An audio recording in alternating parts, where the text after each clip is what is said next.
ಮನೋವಿಹಾರಿಣಿ.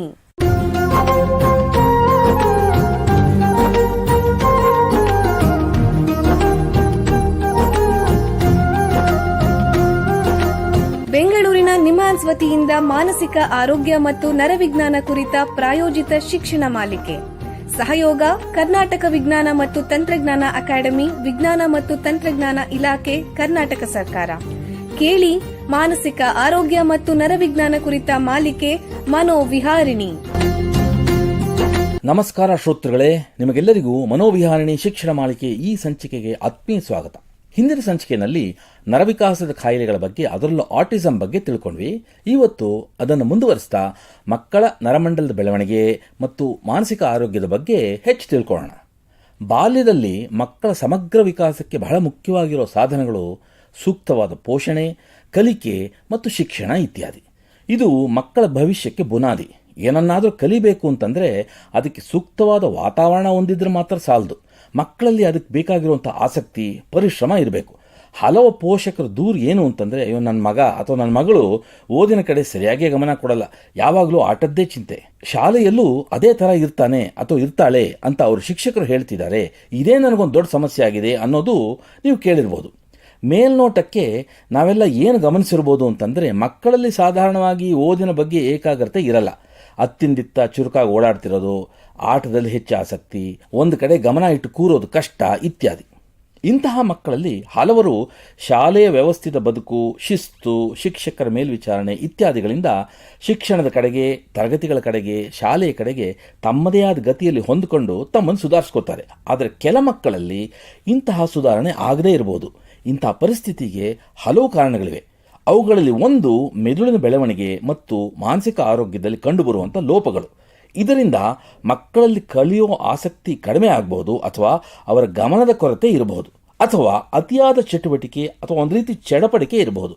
ಇಂತಹ ಒಂದು ಸಮಸ್ಯೆಗೆ attention deficit hyperactivity disorder ಅಂದರೆ ADHD, ಗಮನದ ಕೊರತೆ ಮತ್ತು ಅತಿಯಾದ ಚಟುವಟಿಕೆ ಅಸ್ವಸ್ಥತೆ ಅಂತಾರೆ. ಇದರ ಬಗ್ಗೆ ನಮಗೆ ಹೆಚ್ಚಿನ ಮಾಹಿತಿ ಕೊಡೋಕ್ಕೆ ನಿಮ್ಹಾನ್ಸ್ನ ಕ್ಲಿನಿಕಲ್ ಸೈಕಾಲಜಿ ಅಂತಂದರೆ ವೈದ್ಯಕೀಯ ಮನಃಶಾಸ್ತ್ರ ವಿಭಾಗದಲ್ಲಿ ಹೆಚ್ಚುವರಿ ಪ್ರಾಧ್ಯಾಪಕರಾಗಿ ಸೇವೆ ಸಲ್ಲಿಸ್ತಾ ಇರೋ ಡಾಕ್ಟರ್ BN ರೂಪೇಶ್ ಅವರು ಬಂದಿದ್ದಾರೆ. ಅವ್ರನ್ನ ಸ್ವಾಗತಿಸೋಣ. ನಮಸ್ಕಾರ ಡಾಕ್ಟರ್ ರೂಪೇಶ್ ಅವರೇ. ನಮಸ್ಕಾರ ಸರ್. ನಿಮಗೆ ಕಾರ್ಯಕ್ರಮಕ್ಕೆ ಸ್ವಾಗತ.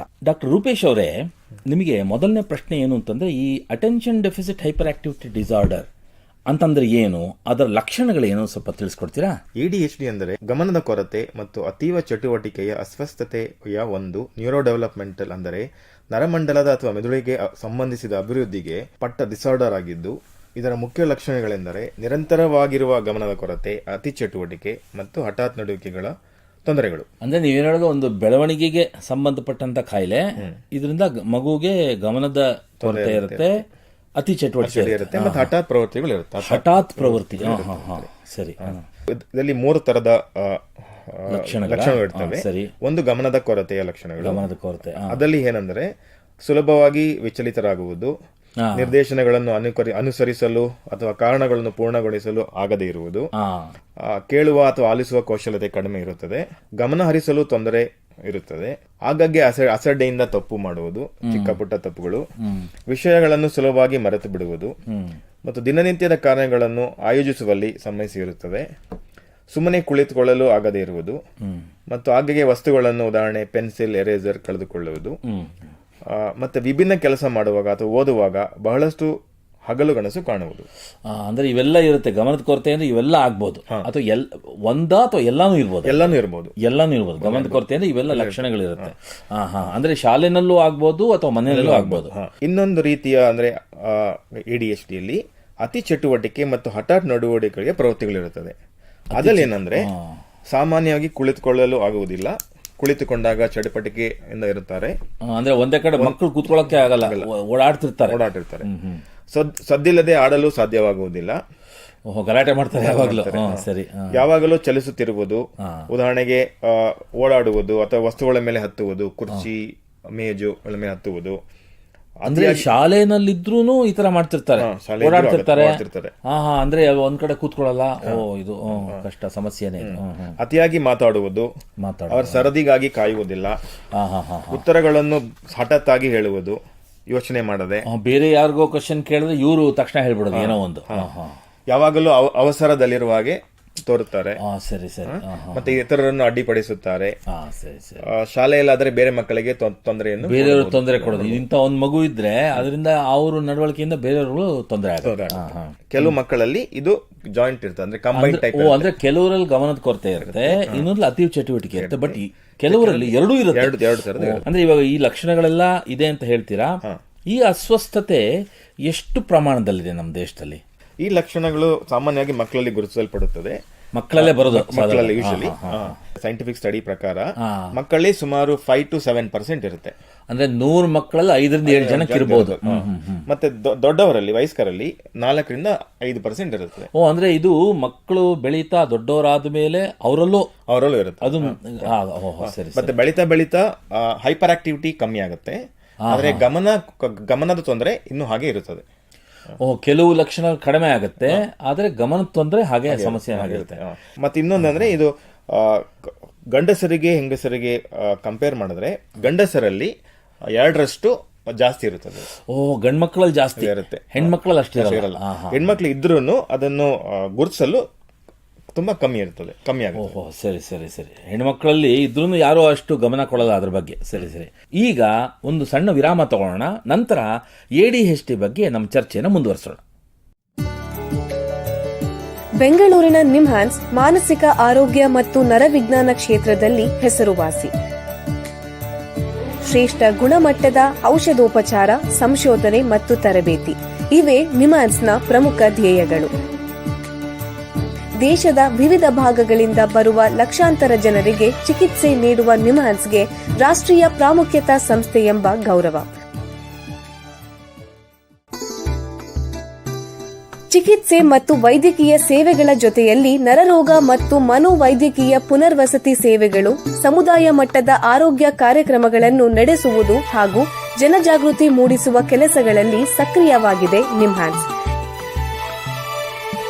ಈ ನಿಟ್ಟಿನಲ್ಲಿ ಆಕಾಶವಾಣಿಯ ಶ್ರೋತೃಗಳಿಗೆ ನರಮಂಡಲ ಮತ್ತು ಮಾನಸಿಕ ಆರೋಗ್ಯದ ಬಗ್ಗೆ ಉಪಯುಕ್ತ ಮಾಹಿತಿ ನೀಡುವುದೇ ಕರ್ನಾಟಕ ವಿಜ್ಞಾನ ಮತ್ತು ತಂತ್ರಜ್ಞಾನ ಅಕಾಡೆಮಿಯ ಸಹಯೋಗದೊಂದಿಗೆ ಮೂಡಿಬರುತ್ತಿರುವ ಈ ಮನೋವಿಹಾರಿಣಿ ಶಿಕ್ಷಣ ಮಾಲಿಕೆಯ ಮೂಲ ಉದ್ದೇಶ. ವಿರಾಮದ ನಂತರ ಮನೋವಿಹಾರಣಿಯ ಈ ಸಂಚಿಕೆಗೆ ನಿಮಗೆಲ್ಲ ಮತ್ತೊಮ್ಮೆ ಸ್ವಾಗತ. ವಿರಾಮಕ್ಕೆ ಮುಂಚೆ ADHD ಬಗ್ಗೆ ನಿಮ್ಹಾನ್ಸ್ನ ತಜ್ಞರಾದ ಡಾಕ್ಟರ್ ರೂಪೇಶ್ ಅವರ ಹತ್ರ ಮಾತಾಡ್ತಾ ಇದ್ವಿ. ಈಗ ಆ ಚರ್ಚೆನ ಮುಂದುವರಿಸೋಣ. ಸರ್, ನೀವು ಈ ಗಮನದ ಕೊರತೆ ಮತ್ತು ಅತಿ ಚಟುವಟಿಕೆ ಅಸ್ವಸ್ಥತೆ ಇದ್ರ ಬಗ್ಗೆ ಹೇಳ್ತಾ ಇದ್ರಿ. ಇದು ಆಗೋದಕ್ಕೆ ಕಾರಣಗಳೇನು? ADHD ಏಕೆ ಎಂದು ನಿಖರವಾಗಿ ಇದುವರೆಗೂ ಕಂಡುಹಿಡಿಯಲು ಆಗ್ತಿಲ್ಲ. ಸರಿ. ಆದರೆ ಇದು ಆನುವಂಶಿಕ, ಪರಿಸರ ಮತ್ತು ನರವೈಜ್ಞಾನಿಕ ಅಂಶಗಳನ್ನು ಹೊಂದಿದೆ. ಅಂದ್ರೆ ಒಂದೇ ಕಾರಣ ಇಲ್ಲ, ಆನುವಂಶಿಕ ಇರ್ಬೋದು ಅಥವಾ ಸುತ್ತಲಿನ ಪರಿಸರದಿಂದ ಇರಬಹುದು ಅಥವಾ ನರವೈಜ್ಞಾನಿಕ ಅಂಶಗಳಿಂದ ಇರಬಹುದು. ಉದಾಹರಣೆ, ಗರ್ಭಾವಸ್ಥೆಯಲ್ಲಿ ಅಥವಾ ಶೈವಾವಸ್ಥೆಯಲ್ಲಿ ಮೆದುಳಿಗೆ ಗಾಯವಾಗಿರಬಹುದು. ತಾಯಿ ಗರ್ಭಿಣಿಯಾಗಿದ್ದಾಗ ಧೂಮಪಾನ ಅಥವಾ ಮದ್ಯಪಾನ ಮಾಡಿರಬಹುದು. ಮತ್ತೆ ಕಡಿಮೆ ಜನನ ತೂಕ, ಮತ್ತೆ ಗರ್ಭಾವಸ್ಥೆಯ 3 ವಾರಗಳ ಮೊದಲೇ ಜನಿಸಿರುವುದು, ಅಂದ್ರೆ ಪ್ರಿಮೆಚೂರ್ ಆಗಿ ಡೆಲಿವರಿ. ಮತ್ತೆ ಕೆಲವು ಮಗುವಾಗಿದ್ದಾಗ ಸೀಸಾ ಅಥವಾ ವಿಷಕಾರಿ ಪರಿಸರ ಪದಾರ್ಥಗಳನ್ನು ಹೆಚ್ಚಾಗಿ ಸೇರಿಸುವುದು ಇದೆಲ್ಲ ಆಗಿರಬಹುದು. ವೈದ್ಯರಾಗಿ ಈಗ ನಿಮ್ಮ ಹತ್ರ ಒಂದು ಮಗು ಬಂತು ಅಂತಂದ್ರೆ ಈ ADHD-ನ ಹೇಗೆ ಕಂಡುಹಿಡಿತೀರಾ? ಮತ್ತೆ ಈ ಅಸ್ವಸ್ಥತೆ ಬೇರೆ ಅಸ್ವಸ್ಥತೆಗಳಿಂದ ಭಿನ್ನವಾಗಿರುತ್ತೆ ಅಂತ ಹೇಗೆ ನೀವು ಬೇರ್ಪಡಿಸ್ತೀರಾ? ದಯವಿಟ್ಟು ತಿಳಿಸ್ಕೊಡಿ. ಮೊದಲು ಪೇರೆಂಟ್ಸ್ ಮಗುನ ಕರ್ಕೊಂಡು ಬಂದಾಗ ಅದು ಮಗು ತಾಯಿ ಗರ್ಭಾವಸ್ಥೆಯಿಂದ ಹಿಡಿದು ಹುಟ್ಟಿನಿಂದ ಹಿಡಿದು ನಾವು ಹಿಸ್ಟ್ರಿ ತಗೊಂತೀವಿ. ಸ್ಕೂಲಿಂದ ಹಿಸ್ಟ್ರಿ, ಮಗು ಮತ್ತೆ ಮೈಲ್ ಸ್ಟೋನ್ಸ್ ಅಂತೀವಿ, ನಡೆದಿದ್ದು, ಮಾತಾಡಿದ್ದು. ನಂತರ ಮಗು ಯಾವ ತರ ಬಿಹೇವಿಯರ್ ಮನೆಯಲ್ಲಿ ಅಥವಾ ಶಾಲೆಯಲ್ಲಿ ಅಲ್ಲ ಕೇಳ್ಕೊಂತೀವಿ. ಶಿಕ್ಷಕರ ಜೊತೆನೂ ಮಾತಾಡಬಹುದು, ಮತ್ತೆ ನಾವು ಅದನ್ನು ಗಮನಿಸ್ತೀವಿ.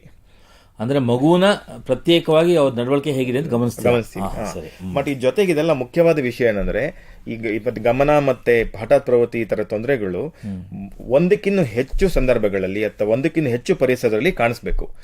ಬರೀ ಮನೆಯಲ್ಲಿ ಕಾಣಿಸಿದ್ರೆ, ಸ್ಕೂಲಲ್ಲಿ ಏನ್ ಕಾಣಿಸಿಲ್ಲ ಅಂದ್ರೆ ಇದು ADHD ಆಗ ಸಾಧ್ಯ ಇಲ್ಲ. ಕೆಲವು ಮಕ್ಕಳು ಮನೆಯಲ್ಲಿ ತುಂಬಾ ಚೇಷ್ಟೆ, ಸ್ಕೂಲಲ್ಲಿ ಗಂಭೀರವಾಗಿರ್ತಾರೆ, ಆಗ ಅದು ADHD ಆಗಲ್ಲ. ಎರಡೂ ಕಡೆ ಈ ಎಲ್ಲ ಲಕ್ಷಣಗಳು ಬಂದ್ರೆ ಆವಾಗ ADHD ಅಂತೀವಿ. ಸರಿ ಸರಿ ಸರಿ. ಕೆಲವು ADHD ನ ಗುರುತಿಸಬೇಕು ಅಂದ್ರೆ ನಾವು ಬೇರೆ ತೊಂದರೆಗಳನ್ನ ನಾವೇನ್ ಮಾಡಕ್ ಸ್ಕ್ರೀನ್ ಔಟ್ ಮಾಡಬೇಕು. ಉದಾಹರಣೆಗೆ ಅದು ಡಿಪ್ರೆಷನ್ ಇರ್ಬೋದು, ಅಥವಾ ಆಂಗ್ಸೈಟಿ ಇರ್ಬೋದು, ಅಥವಾ SLD ಅಂತ ಹೇಳ್ತೀವಿ, ಕಲಿಕಾ ನ್ಯೂನ್ಯತೆ ಇರ್ಬೋದು, ಅಥವಾ ಬಿಹೇವಿಯರ್ ಪ್ರಾಬ್ಲಮ್ಸ್ ಇರ್ಬೋದು. ಇದನ್ನೆಲ್ಲ ನಾವು ಬೇರೆ ಚೆಕ್ ಮಾಡಿ ಅದಲ್ಲ ಅಂತ ನಾವು ರೂಲ್ ಔಟ್ ಮಾಡಬೇಕು. ಅದ್ ರೂಲ್ ಔಟ್ ಮಾಡಾದ್ಮೇಲೆ ಏನ್ ಉಳ್ಕೊಳ್ಳುತ್ತೋ ಅದು ADHD ಆಗಿರುತ್ತೆ. ಸರಿ ಅರ್ಥ ಆಯ್ತು.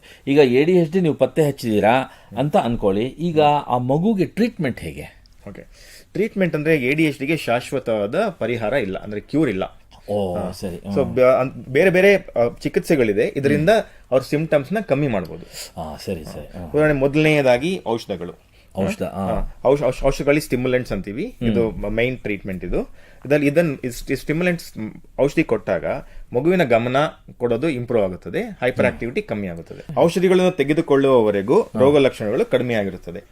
ಅಂದ್ರೆ ಔಷಧಿ ತಗೊಳ್ತಾ ಇದ್ದಷ್ಟು ದಿನ ಲಕ್ಷಣಗಳು ಒಂದು ಸ್ಥಿತಿಗೆ ಬರುತ್ತೆ, ಅಂದ್ರೆ ತಹಬಂದಿಗೆ ಬರುತ್ತೆ. ಔಷಧಿ ತಗೊಳ್ಳೋದು ನಿಲ್ಸ್ಬಿಟ್ರೆ ಮತ್ತೆ ಲಕ್ಷಣಗಳು ಬರುತ್ತೆ. ಅಂದ್ರೆ ಔಷಧಿ ತಗೊಳ್ಳೋದು ಬಹಳ ಮುಖ್ಯ. ಸರಿ. ಔಷಧಿಗಳ ಜೊತೆಗೆ ಬೇರೆ ಬೇರೆ ರೀತಿಯ ಟ್ರೀಟ್ಮೆಂಟ್ ಇದೆ. ಇನ್ನೊಂದು ಮುಖ್ಯವಾದ ಅಂದ್ರೆ ನಾವು PMT ಅಂತೀವಿ, ಪೇರೆಂಟ್ ಮ್ಯಾನೇಜ್ಮೆಂಟ್ ಟ್ರೈನಿಂಗ್ ಅಂತೀವಿ. ಇದನ್ನೇ ಅಂತೀವಿ ಅಂದ್ರೆ ನಾವು ಪೋಷಕರಿಗೆ ಮಕ್ಕಳನ್ನ ಹೇಗ್ ನಡ್ಸ್ಕೊಬೇಕು, ಅವ್ರ ನಿರ್ವಹಣೆ ಹೇಗ್ ಮಾಡಬೇಕು, ಅವ್ರ ಹೇಗ್ ಮಾತಾಡಬೇಕು, ಪೋಷಕರಿಗೆ ಹೇಳ್ಕೊಡ್ತೀವಿ, ಆ ಥರ ನಡ್ಸ್ಕೊಬೇಕು. ಉದಾಹರಣೆಗೆ ಸ್ಪಷ್ಟ ದಿನಚರಿ ಇರುವುದು, ಮತ್ತೆ ರೀಇನ್ಫೋರ್ಸ್ಮೆಂಟ್ ಅಂತೀವಿ. ಒಳ್ಳೆ ಕೆಲಸ ಮಾಡಿದಾಗ ಅಥವಾ ನಮ್ಗೆ ಏನ್ ಬೇಕು ಅದು ಅವ್ರು ಮಾಡಿದಾಗ ಅದಕ್ಕೆ ರೀಇನ್ಫೋರ್ಸ್ಮೆಂಟ್ ಕೊಡೋದು. ಅಂದ್ರೆ ಅವ್ರು ನೀವು ಬಹಳ ಒಳ್ಳೆ ಕೆಲಸ, ಒಳ್ಳೆ ಹುಡುಗ ನೀನು ಅಂತ ಹೇಳ್ಬಿಟ್ಟು ಪ್ರೋತ್ಸಾಹ ಕೊಡೋದು. ಮತ್ತೆ ಆ ಪೇರೆಂಟ್ಸ್ ಉತ್ತರ ಮಾದರಿ ಆಗಿರ್ಬೇಕು ಮಕ್ಕಳಿಗೆ, ಹೇಳೋದೊಂದು ಮಾಡೋದೊಂದು ಮಾಡ್ಕೊಡ್ದು ಒಂದು. ಮತ್ತೆ ಕುಟುಂಬದ ಸದಸ್ಯರೆಲ್ಲ ಒಂದೇ ರೀತಿ ನಡ್ಕೊಬೇಕು ಮಕ್ಕಳ ಜೊತೆ. ಒಬ್ರು ಫ್ರೀ ಆಗಿರೋದು, ಇನ್ನೊಬ್ರು ಸ್ಟ್ರಿಕ್ಟ್ ಆಗಿರೋದು ಆದ್ರೆ ತೊಂದರೆ ಆಗುತ್ತೆ. ನೆಕ್ಸ್ಟ್ ಏನಂದ್ರೆ ನಮ್ಮ ADHD ಮಕ್ಕಳಿಗೆ ಸೋಷಿಯಲ್ ಸ್ಕಿಲ್ಸ್ ಕಮ್ಮಿ ಇರುತ್ತದೆ, ಅಂದ್ರೆ ನಾವು ಸಾಮಾಜಿಕ ಕೌಶಲ್ಯತೆ ಕಮ್ಮಿ ಇರುತ್ತದೆ. ಅಂದ್ರೆ ಬೇರೆ ಜನರ ಜೊತೆ ಹೇಗ್ ಬೆರೆಯೋದು ಅಂತ ಗೊತ್ತಿರಲ್ಲ. ಉದಾಹರಣೆಗೆ ಎಲ್ಲೋ ಸ್ಕೂಲ್ ಹೋಗ್ತಾರೆ, ಮದುವೆಗೆ ಹೋಗ್ತಾರೆ, ಅಲ್ಲಿ ಅವ್ರಿಗೆ ಎಮೋಷನ್ಸ್ ಹೇಗೆ ಕಂಟ್ರೋಲ್ ಮಾಡೋದು, ತಮ್ಮ ಸರ್ದಿ ಹೇಗೆ ಕಾಯ್ಬೇಕು, ಇದೆಲ್ಲ ಗೊತ್ತಿರೋದಿಲ್ಲ. ಇದೆಲ್ಲ ಹೇಳ್ಕೊಡ್ತೀವಿ. ಸೊ ಮಕ್ಕಳಿಗೆ ಟ್ರೈನಿಂಗ್ ಕೊಡ್ತೀವಿ. ಇನ್ನೊಂದು ಶಾಲೆಗಳಲ್ಲಿ ನಾವು ಟೀಚರ್ ಜೊತೆ ಮಾತಾಡಿ ಏನನ್ನು ಹೊಂದಾಣಿಕೆ ಮಾಡ್ಕೋಬಹುದು ಅಂತ. ಉದಾಹರಣೆ ಮಕ್ಕಳನ್ನ ಮೊದಲೇ ಬೆಂಚಲ್ಲಿ ಕೂಡ್ಸೋದು, 15-20 ನಿಮಿಷ ಆದ್ಮೇಲೆ ಮಕ್ಕಳಿಗೆ ಚಿಕ್ಕ ಬ್ರೇಕ್ ಕೊಡೋದು, ಮತ್ತೆ ಮಕ್ಕಳು ಖುಷಿ ಆಗ್ಲಿ ಅಂತ ಆ ಚಿಕ್ಕ ಕೆಲಸ ಕೊಡೋದು. ನನ್ ಪೆನ್ಸಿಲ್ ತಗೊಂಬಾ, ಎರೇಸರ್ ತಗೊಂಬಾ, ಆತರ ಹೇಳಿ.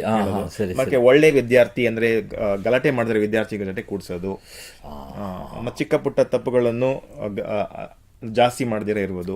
ಈ ತರ ಅಡ್ಜಸ್ಟ್ಮೆಂಟ್ಗಳನ್ನ ಸ್ಕೂಲಲ್ಲಿ ಮಾಡಬಹುದು. ಇದೆಲ್ಲ ಸಮಗ್ರವಾಗಿ ಅಂದ್ರೆ ಔಷಧಿಗಳು, ಪೋಷಕರಿಗೆ ತರಬೇತಿ, ಸಾಮಾಜಿಕ ಕೌಶಲ್ಯ ಮತ್ತು ಶಿಕ್ಷಕರ ತರಬೇತಿ ಎಲ್ಲ ಒಟ್ಟಾರೆ ಸಮಗ್ರವಾಗಿ ಮಾಡಿದ್ರೆ ಇದು ಟ್ರೀಟ್ಮೆಂಟ್ ಆಗುತ್ತೆ ಇಂಥ ಮಕ್ಕಳಿಗೆ. ಈಗ ಇಷ್ಟೆಲ್ಲ ಮಾಹಿತಿ ಕೊಟ್ಟಿದ್ದೀರಾ, ಇದ್ರ ಬಗ್ಗೆ ಜನ ಹೆಚ್ಚಿನ ಮಾಹಿತಿ ಪಡಿಬೇಕು ಅಥವಾ ತಮ್ಮ ಮಗುನ್ ಕರ್ಕೊಂಡೋಗಿ ತೋರಿಸ್ಬೇಕು ಅಂದ್ರೆ ಎಲ್ಲಿಗೆ ಹೋಗ್ಬೇಕು? ಓಕೆ, ನಮ್ಮ ನಿಮ್ಹಾನ್ಸ್ ಅಲ್ಲಿ ಒಂದು ಮಕ್ಕಳ ಮತ್ತು ಹದಿಹರೆಯವರ ಸಪರೇಟ್ ಮಾನಸಿಕ ಆರೋಗ್ಯದ ಭಾಗ ಇದೆ. ಇಂಥ ಮಕ್ಕಳಿಗೆ ಒಂದು ಸಪರೇಟ್ ಯೂನಿಟ್ ತರ ಇದೆ. ಇದು ವಾರದಲ್ಲಿ ಎಲ್ಲಾ ದಿನಗಳು OPD, ಯಾವತ್ತು ಬೇಕಾದ್ರೆ ಕರ್ಕೊಂಡ್ ಬರ್ಬೋದು. ಸರಿ, ಇವಾಗ ನಾನು ನಿಮ್ಹಾನ್ಸ್ಗೆ ಬರಕ್ಕೆ ನನಗೆ ಕಷ್ಟ ಆಗತ್ತ, ಬೇರೆ ಊರಲ್ಲಿ ಇದ್ದೀನಿ, ಬೇರೆ ಜಿಲ್ಲೆಯಲ್ಲೇ ಇದ್ದೀನಿ, ಅವಾಗ ನಾನು ಹೆಂಗೆ ಇದ್ರದ್ದು ಸಹಾಯ ಪಡೆಯೋದು, ಯಾರ ಹತ್ರ ಹೋಗ್ಬೇಕು? ಈ ಪ್ರತಿ ಜಿಲ್ಲೆಗಳು ಡಿಸ್ಟ್ರಿಕ್ಟ್ ಮೆಂಟಲ್ ಹೆಲ್ತ್ ಅಂತ ಒಂದು ಪ್ರೋಗ್ರಾಮ್ ಇದೆ. ಅಲ್ಲಿ ಒಂದು ಟೀಮ್ ಇರುತ್ತೆ, psychiatrist, clinical psychologist, psychiatric social worker, ಮತ್ತೆ ಸೈಕ್ಯಾಟ್ರಿಕ್ ನರ್ಸಸ್ ಇರ್ತಾರೆ. ಸರಿ, ಅವ್ರ ಹತ್ರ ಹೋಗಿ ನಾವು ಬೇಕಾದ್ರೆ ಸಮಾಲೋಚನೆ ಎಲ್ಲ ಮಾಡಿ ಏನು ಸೂಕ್ತ ಪರಿಹಾರ ತಗೋಬಹುದು. ಸರಿ. ಡಾಕ್ಟರ್ ರೂಪೇಶ್ ಅವರೇ, ಇಲ್ಲಿಯವರೆಗೆ ADHD ಅಂದ್ರೆ ಗಮನದ ಕೊರತೆ ಮತ್ತು ಅತಿ ಚಟುವಟಿಕೆ ಅಸ್ವಸ್ಥತೆ ಬಗ್ಗೆ ಉಪಯುಕ್ತ ಮಾಹಿತಿ ನೀಡಿದಿರಿ. ನಿಮಗೆ ಎಲ್ಲರ ಪರವಾಗಿ ಧನ್ಯವಾದಗಳು. ನಮಸ್ಕಾರ. ಶ್ರೋತೃಗಳೇ, ಇಲ್ಲಿಗೆ ಈ ಸಂಚಿಕೆ ಮುಕ್ತಾಯವಾಯಿತು. ಮಾನಸಿಕ ಆರೋಗ್ಯ ಮತ್ತು ನರವಿಜ್ಞಾನದ ಬಗ್ಗೆ ಇನ್ನೂ ಹೆಚ್ಚಿನ ಮಾಹಿತಿಯೊಂದಿಗೆ ಮನೋವಿಹಾರಣೆಯ ಮುಂದಿನ ಸಂಚಿಕೆಯಲ್ಲಿ ಭೇಟಿಯಾಗೋಣ. ನಮಸ್ಕಾರ. ಇಲ್ಲಿಯವರೆಗೆ ಬೆಂಗಳೂರಿನ ನಿಮ್ಹಾನ್ಸ್ ವತಿಯಿಂದ ಮಾನಸಿಕ ಆರೋಗ್ಯ ಮತ್ತು ನರವಿಜ್ಞಾನ ಕುರಿತ ಪ್ರಾಯೋಜಿತ ಶಿಕ್ಷಣ ಮಾಲಿಕೆ ಮನೋವಿಹಾರಿಣಿ ಕೇಳಿದಿರಿ. ಸಹಯೋಗ ಕರ್ನಾಟಕ ವಿಜ್ಞಾನ ಮತ್ತು ತಂತ್ರಜ್ಞಾನ ಅಕಾಡೆಮಿ, ವಿಜ್ಞಾನ ಮತ್ತು ತಂತ್ರಜ್ಞಾನ ಇಲಾಖೆ, ಕರ್ನಾಟಕ ಸರ್ಕಾರ. ನೆರವು ಮಾನಸಿಕ ಆರೋಗ್ಯ ಶಿಕ್ಷಣ ವಿಭಾಗ, ನಿಮ್ಹಾನ್ಸ್ ಹಾಗೂ ನಿವೇದಿತಾ BS, ನಿಮ್ಹಾನ್ಸ್. ಸಂಗೀತ ಸಂಯೋಜನೆ ಕೆ. ಕಲ್ಯಾಣ್. ಪರಿಕಲ್ಪನೆ, ನಿರೂಪಣೆ ಮತ್ತು ನಿರ್ಮಾಣ ಡಾಕ್ಟರ್ MM ಶ್ರೀನಿವಾಸ್ ಭರತ್, ನಿಮ್ಹಾನ್ಸ್. ನಿಮ್ಮ ಸಂದೇಶಗಳನ್ನು ಕಳಿಸಬೇಕಾದ ದೂರವಾಣಿ ಸಂಖ್ಯೆ 7891105524 7899105524. ವಾಟ್ಸ್ಆಪ್ ಸಂದೇಶಗಳು ಮಾತ್ರ. ಈ ಕಾರ್ಯಕ್ರಮದ ಮುಂದಿನ ಸಂಚಿಕೆ ಮುಂದಿನ ವಾರ ಇದೇ ಸಮಯಕ್ಕೆ ಮನೋವಿಹಾರಿಣಿ ಮಾಲಿಕೆಯಲ್ಲಿ.